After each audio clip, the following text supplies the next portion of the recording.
시청자 여러분 안녕하세요. MC 김세영입니다. 요즘 많은 분들이 건강을 위해서 야외 운동이나 가벼운 스트레칭, 등산 같은 레저 활동을 즐기고 있는데요.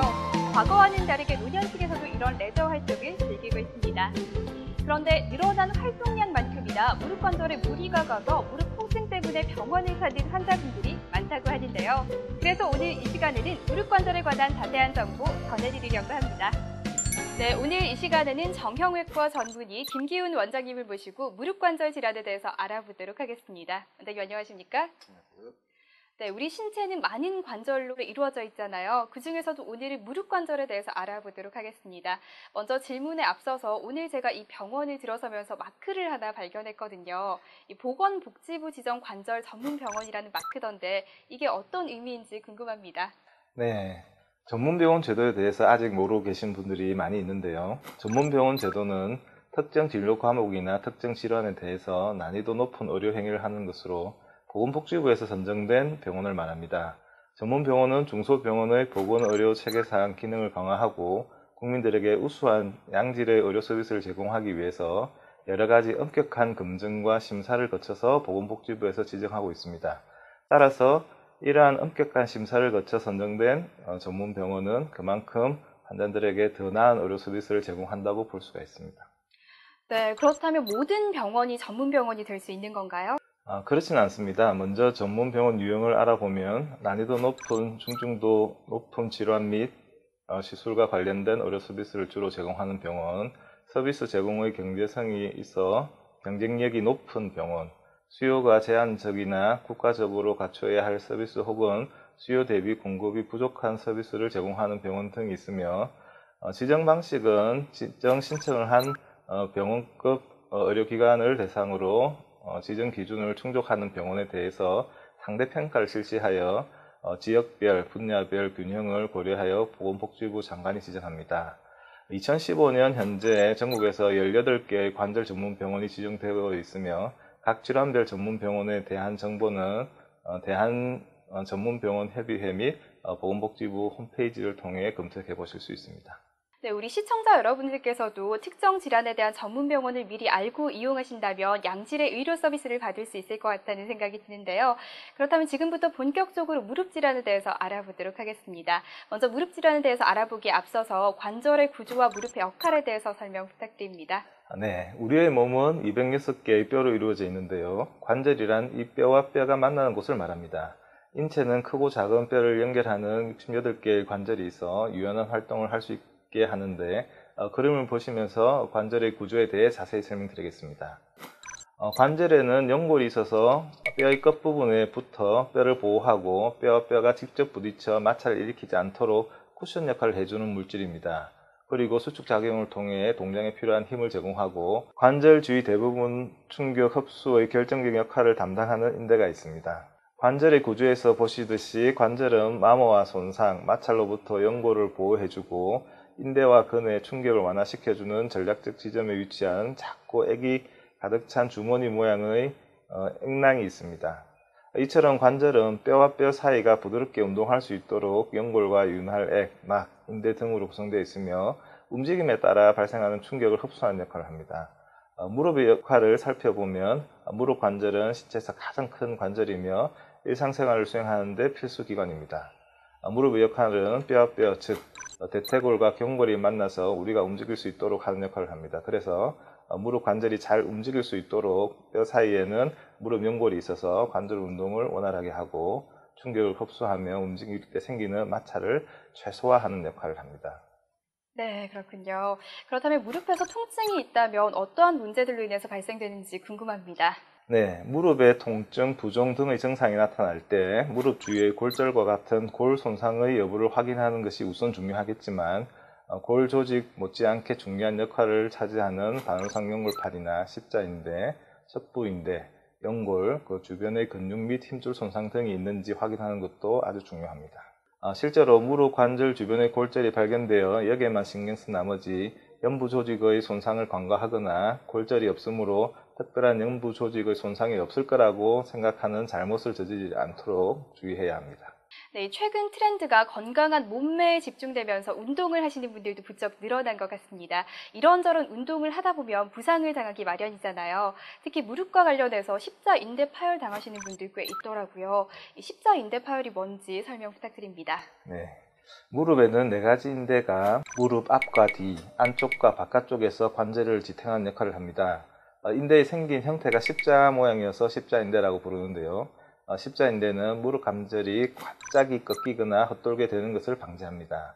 스포츠 활동은 특성상 전속력으로 달리다가 갑자기 방향을 틀고 멈추는 동작이 빈번하기 때문에 무릎이 꺾이거나 비틀리게 되면서 십자인대가 끊어지는 파열 증상이 자주 나타나게 됩니다. 십자인대가 파열되면 부상과 동시에 무릎에서 엄청난 통증이 느껴지는데요. 하지만 시간이 지나면서 통증이 점차 약해져 나아지는 듯한 느낌이 들면서 치료 시기를 놓치게 되는 경우가 많습니다. 치료 시기를 놓쳐 방치하게 될 경우 연골까지 영향을 미쳐 대행성 관절염으로 발전할 수 있기 때문에 조기에 검사를 받고 치료하는 것이 바람직하겠습니다. 치료하는 방법으로는 찢어진 인대를 제거하고 새로운 인대를 재건하는 인대 재건술이 있는데요. 기존에 있던 십자인대보다 훨씬 강한 무릎 안쪽 십자인대를 이용해서 재건 수술에 활용하게 됩니다. 수술은 관절 내식을 이용해 40분 정도 시술하고 합병증이 거의 없는 것이 장점입니다. 가급적 무리한 운동을 피하되 만약 스포츠 활동 시 부상을 입게 되면 가볍게 여기지 말고 병원을 방문해서 정밀 진단을 받는 것이 바람직하겠습니다. 네, 이 과격한 운동을 하기 전에 사전에 충분히 준비 운동을 하셔서 무릎 관절의 부담을 최소화하셔야겠네요. 자, 그럼 이번에는 반월상 연골판 파열에 대해서 알아보도록 하겠습니다. 반월상 연골판 파열이 무엇인가요? 예, 반월상 연골 파열은 20대에서 40대 사이에 흔하고 남자에서 2.5배에서 4배 정도 더 많이 발생합니다. 운동 중 갑작스럽게 회전력 등에 의해 충격으로 찢어진 경우가 많으나 대행성 파열은 외상의 병력 없이 나타나는 경우가 있습니다. 그래서 심하지 않는 경우에는 모르고 지나치는 경우가 많은데 하지만 손상된 부위가 점차 커지면서 부위가 붓고 통증도 커지게 되는데요. 심할 때는 계단을 오르내리기가 힘들고 시큰하며 다리에 힘이 빠지는 경우도 있습니다. 연골판 손상 후 치료는 파열의 정도, 위치 및 범위, 환자의 증상 정도, 특징 및 지속기간, 이전 치료 유무와 경과 등을 고려해 결정하게 됩니다. 상황에 따라 보존적인 치료 및 수술적인 치료를 결정하게 되는데요. 관절 내시경을 이용해서 연골판 절제술 및 봉합술을 시술할 수 있겠습니다. 네, 그렇군요. 제가 가끔 오래 걷거나 장시간 서 있던 날 집에 가면 무릎을 굽혔다 폈다 할 때 통증이 있을 때가 있거든요. 이건 왜 그런 건가요? 네, 그러한 증상이 있다면 무릎 연골 연화증을 의심해 볼 수 있는데요. 다음 사진을 보시면서 자세히 설명드리겠습니다. 이 사진은 무릎을 옆에서 촬영한 사진인데 슬개골과 대퇴골이 만나는 검은 부위가 슬개 대퇴관절이고 하얀 뼈와 뼈 사이의 검은 부위가 관절 연골이 위치하는 부위입니다. 즉 무릎 연골 연화증이란 슬개골이 대퇴골과 만나는 면에 있는 관절 연골이 비정상적으로 물러지는 질환입니다. 만성적인 무릎 통증이 주범이고요. 연골이 무너지면 작은 마찰에도 쉽게 닳게 되고 연골이 다른 부위는 무릎 주위에 통증을 유발할 수 있습니다.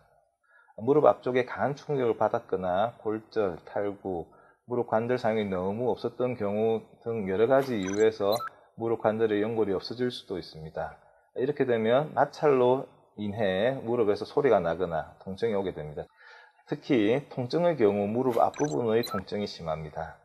여성에게 흔히 나타나고 청장년에게 많이 나타나는 것이 특징이고요. 이 상태로 계속 진행된다면 대행성 관절염을 초래할 수도 있으니 전문의를 통해 정확하게 진단받을 것을 권장해드립니다. 네, 그렇군요. 원장님께서 지금까지 설명해 주신 질환들이 급성뿐 아니라 만성으로도 발병할 수 있다니까 더 주의해야겠다는 생각이 드는데요.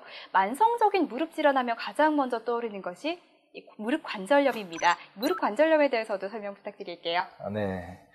관절염 중 가장 흔한 경우는 퇴행성 관절염인데요. 대개 50대 이후에 발생되며 가족력이 있습니다. 이 질환의 형태는 무릎 관절을 이루는 뼈들의 연골이 닳아 없어지는 것입니다. 따라서 뼈들 사이에 쿠션이 없어 부딪히게 되어 통증과 뻣뻣한 증상을 수발하게 됩니다. 그리고 류마티성 관절염이 있는데요. 활막이 두꺼워지고 염증이 생기는 질환입니다. 이로 인해 활액이 과다 분비되어 무릎 관절의 공간을 꽉 채우게 됩니다. 만성적인 염증은 연골 손상을 일으켜 결국에는 연골이 닳아 없어지고 통증과 뻣뻣한 증상을 유발시킵니다. 마지막으로 외상성 관절염이 있는데요. 심각한 무릎 관절 상처가 있은 후에 발생하게 됩니다. 무릎 관절 주위의 골절이나 심각한 무릎 인대의 손상은 시간이 지남에 따라 연골 손상을 일으킬 수 있으며 결국에는 통증과 무릎 기능 장애를 초래합니다. 네, 그런데 원장님, 관절염은 특히 여성분들에게 더 많이 발병한다고 들었거든요. 그 이유가 있습니까? 네, 관절염은 남성에 비해 여성의 발병률이 2배 가량 높습니다. 그 이유는 폐경 등의 영향으로 여성이 남성보다 관절염이 10년 정도 먼저 시작되고 연골의 마모 속도가 남성보다 빠르기 때문인데요. 특히 우리 어머니들 무릎을 구부리고 하는 가사 활동, 예를 들면 쪼그리고 앉아서 설거지를 한다든지 빨래를 하는 자세 등이 퇴행성 관절염을 일으키는 중요한 위험 요소가 되겠습니다. 퇴행성 관절염은 대부분 노년 여성에게 대략 25% 정도 발생하고 류마티스 관절염은 여성의 3% 정도가 발생한다고 보고되어 있습니다. 네, 관절염의 정확한 치료를 위해서는 정확한 진단과 검사가 이루어져야 할 텐데요. 관절염의 진단과 검사에 대한 설명도 부탁드립니다. 무릎 관절염의 진단에서 가장 중요한 것은 환자의 임상 증상과 의사의 진찰 소견인데요. 환자분은 병원을 내원할 당시 무릎 관절 내측의 국소적인 통증을 호소하게 됩니다. 이때 의사가 진찰을 해보면 내측 부위에 국소적인 압통이 관찰되고 부종 소견을 관찰할 수 있습니다.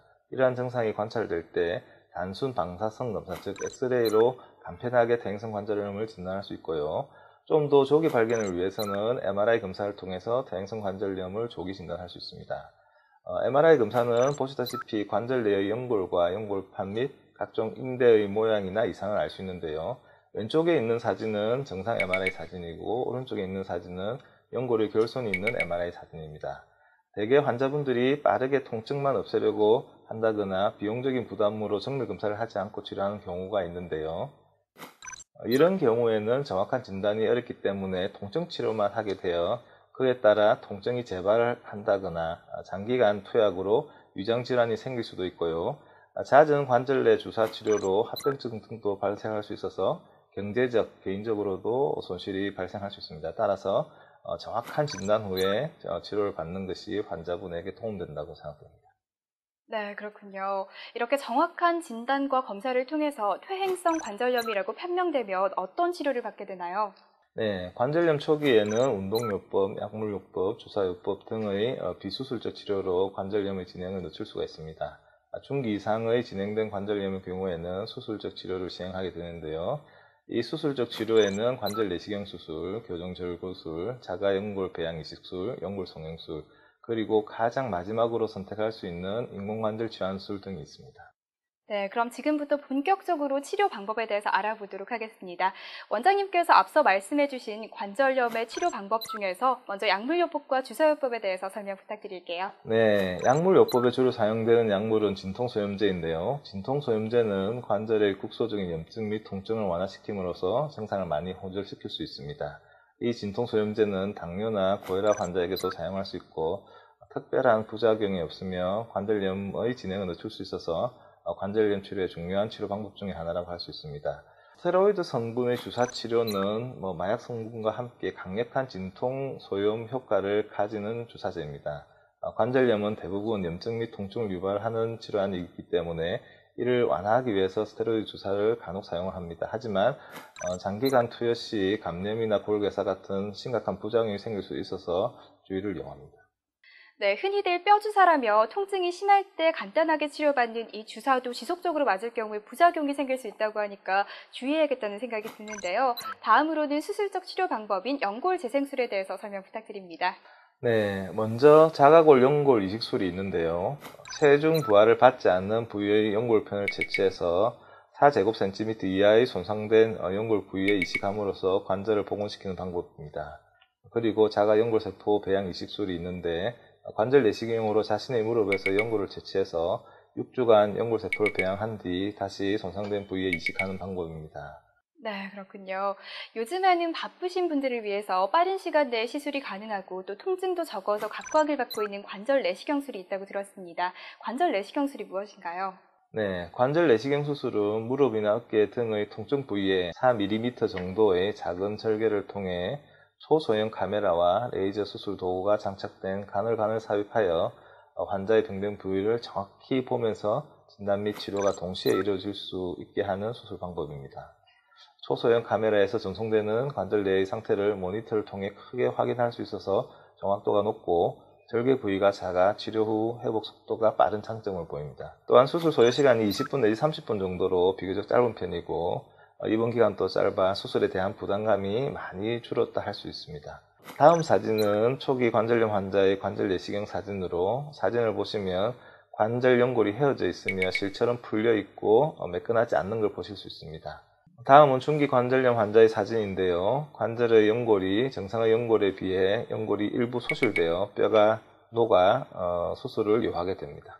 네, 그렇군요. 무릎 관절염의 수술적 치료 방법들에 대해서 알아보고 있는데요. 원장님, 인공관절 치환술은 어떤 치료인지 궁금합니다.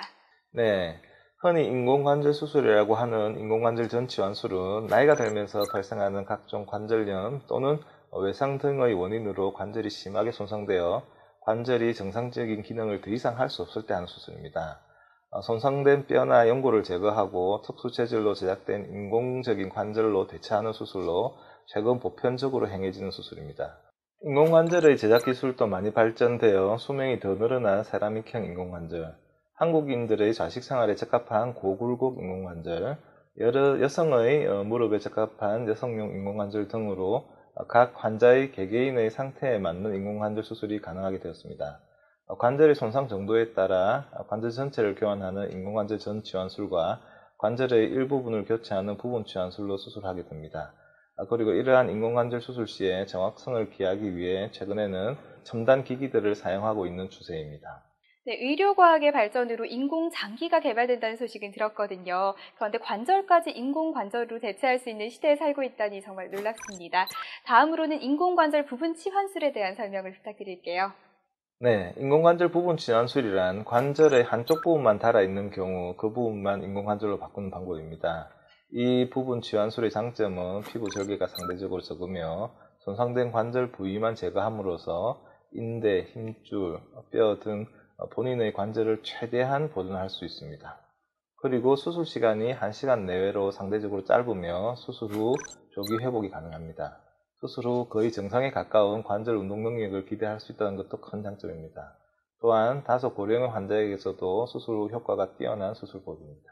네, 정말 장점이 많은 수술 치료법인 것 같은데요. 모든 환자들이 이렇게 부분 치환술로 치료가 가능한가요? 앞서 알려드린 대로 무릎 인공관절 부분 치환술은 장점이 많은 수술이긴 하지만 모든 무릎 관절 질환에 적용할 수는 없습니다. 인공관절 부분 치환술이 가능한 경우는 비수술적 치료법으로 효과가 없는 경우, 무릎 관절의 내측이나 외측의 한쪽에만 관절염이 있는 경우, 관절염의 진행 정도가 중등도 이상인 경우입니다. 네, 그렇다면 이 부분 치환이 어려울 경우에는 어떻게 하나요? 네, 부분 치환술이 어려울 경우에는 관절 전체를 바꾸는 즉 인공관절 전 치환술을 실시하게 됩니다. 무릎 인공관절 전 치환술이란 퇴행성 관절염이 말기에 이르면 통증이 너무 심해지고 관절의 기능이 정상적인 기능을 할 수 없게 됩니다. 예를 들면 뼈가 부딪히는 소리가 난다든지 가만히 있어도 지속적인 통증이 발생한다든지 다리가 휘어지는 경우도 있고 무릎이 심하게 붓고 구부리기가 힘든 경우 등입니다. 이런 경우 무릎 인공관절 전 치환술을 하게 되는데요. 손상된 관절의 전체를 제거하고 인공관절로 교체하게 됩니다. 최근에는 수술 방법이 개선되어 무릎 근육과 인대를 최대한 손상하지 않고 수술하며 통증 관리도 초음파 등을 이용해 잘 관리할 수 있게 됨으로써 환자의 부담을 최소화하고 있습니다. 하지만 치료 시기를 놓쳐 관절염이 더 진행되어 뼈가 심하게 손실되어 있는 경우에는 수술 시에 다른 금속 보강을 추가적으로 해야 되고 그 결과 재활치료가 다소 힘든 점이 있을 수 있습니다. 따라서 적절한 시기에 놓치지 않고 치료하는 것이 중요하다 하겠습니다. 네, 퇴행성 관절염은 치료도 중요하지만 무엇보다 관리가 중요한 것 같습니다. 인공관절 치환술 후에 특별히 주의해야 할 점이나 관리하는 방법이 있다면 알려주시죠. 네, 인공관절 치환술을 받은 환자분들은 적어도 1년에 한 번 정도 수술 받은 의료진과의 면담 및 엑스레이 촬영을 실시하여 관리하셔야 합니다. 인공관절 수술을 받은 다음 관리 요령으로는 먼저 병원에서 가르쳐드리는 보행 요령과 구부리고 펴는 운동을 꾸준히 하는 것이 중요한데요. 그리고 또 인공관절 수술 후 많은 종류의 일이나 운동은 가능하지만은 극심한 중노동이나 격렬한 운동은 삼가하는 것이 좋습니다. 수술 후 3개월까지는 병원에서 처방한 약을 드셔야 하며 대개 퇴원 후 1 내지 2개월까지는 붓고 열감이 있으므로 얼음찜질이나 목욕, 물리치료 등을 해주셔야 하는데요. 그리고 평소 생활하실 때도 미끄러지거나 넘어지지 않도록 주의하셔야 합니다. 또한 맥주나 소주 같은 술은 3개월까지는 삼가하는 것이 좋으며 정기 금지는 수술 후 6주, 3개월, 6개월 그리고 매년마다 빠지지 않고 병원을 방문하셔서 검진을 받으셔야 합니다. 네, 원장님, 인공관절 수술이 필요한 환자들이 유의할 점이 있을까요? 네, 과거 인공관절이 처음 시술될 당시에는 재료가 고가였고 품질에 따른 차이 등이 있어서 그런 부분에 대한 고민을 많이 하셨다면 최근에는 의료기술의 발달로 그런 부분들은 크게 걱정하지 않으셔도 될 것 같습니다. 하지만 인공관절 수술은 우리 몸의 축을 이루고 있는 부분이기 때문에 수술의 정확도와 환자 개개인의 상태에 따른 적절한 수술이 무엇보다 중요합니다. 따라서 인공관절 수술 경험이 많은 의료진과 최신 의료 장비의 사용 경험이 많은 병원을 고려해 보시는 것이 좋은 수술 결과에 도움이 되리라 생각합니다. 네, 원장님의 설명을 잘 들었는데요. 다음으로는 퇴행성 관절염 환자들에게 도움이 될 만한 일상생활에서의 관리 방법이 있다면 알려주시죠. 검증되지 않는 보조식품이나 기구에 의존하기보다는 초기 치료와 적당한 유산소 운동이 퇴행성 관절염의 치료에 도움이 됩니다. 관절염 환자분들은 정상인에 비해 관절이 약해져 있기 때문에 잘 관리해 주시는 것이 중요한데요. 어려운 걸 부탁드리면 하기 힘들기 때문에 정말 쉽게 지킬 수 있는 방법들을 알려드리겠습니다. 먼저 평상시나 외출하고 들어왔을 때 따뜻한 물로 관절을 풀어주는 것이 좋고요. 한꺼번에 많이 걷거나 하여 관절에 부담을 주면 안 됩니다. 그리고 운동이 좋다 하여 통증을 참고 그러시면 병이 악화되니 꼭 병원을 찾으셔서 검사를 받으셔야 됩니다. 네, 좋은 말씀 감사합니다. 원장님, 마지막으로 퇴행성 관절염으로 고생하고 계신 분들께 당부의 말씀 부탁드립니다. 네, 병원에 치료를 하려고 오시자니 치료를 해도 그대로 아프지 않을까 혹은 무조건 수술을 해야 하지 않을까 걱정하시면서 치료를 망설이시는 분들이 많이 계시는데요. 최근에는 의학기술의 발달로 병의 단계에 따른 관절의 맞춤 치료가 가능한 시대가 되었습니다. 무조건 통증을 참고 계시면서 병을 악화시키지 말고 빠른 시일 내에 전문 병원을 방문하셔서 치료하시어 건강하고 행복한 생활을 하시길 바랍니다. 지금까지 정형외과 전문의 김기훈 원장님을 모시고 무릎 관절 질환에 대해서 알아봤습니다. 원장님 좋은 말씀 감사합니다. 고령화 사회로 접어들면서 어느덧 대중적인 질환이 되어가는 퇴행성 관절염. 퇴행성 관절염은 많은 분들이 가볍게 생각하고 방치하는 경우가 많습니다. 사실 퇴행성 관절염의 경우 초기에 진료하고 치료받는다면 간단한 약물 치료만으로도 치료가 가능하다고 하는데요. 그러니 오늘 방송을 보신 분들 중에 관절 통증을 느끼는 분이 계시다면요. 전문의의 정확한 진단과 검사를 통해서 튼튼한 무릎 건강 유지하시길 바랍니다. 오늘 저희가 준비한 내용 여기까지고요. 다음 시간에 더욱더 알찬 정보 가지고 찾아뵙도록 하겠습니다. 시청자 여러분 고맙습니다.